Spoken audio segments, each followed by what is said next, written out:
হচ্ছে নিষেধাজ্ঞার মামলা নিয়ে করলাম। নিষেধাজ্ঞার মামলাটা কি যে আমরা নিষেধাজ্ঞার মামলাটা করলাম, আমি একটা নামজারি করেছি, অপোজিট পক্ষ সেই নামজারির বিরুদ্ধে আপত্তি দিয়েছে, বলতেছে না উনি সেই নামজারিটা জাল জালিয়াতি করে করেছে, তার কোনো এখানে সত্য নাই, এটা আমাদের জায়গা, বিএস আমাদের নামে, সব কিছু আমাদের নামে।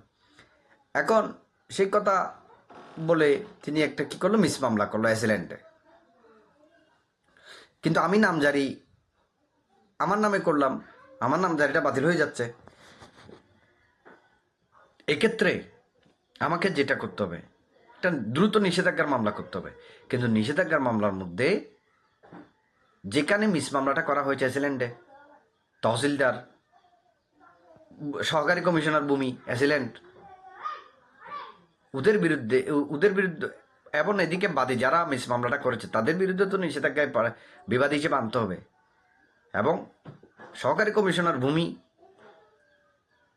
কেউ ওইখানে কি করতে হবে, বিবাদী হিসেবে আনতে হবে। তারপরে ওনার এই যে আমার নামজারি, আমার সৃজিত নামজারিটার যেন বাতিল না হয়, ওনাকেও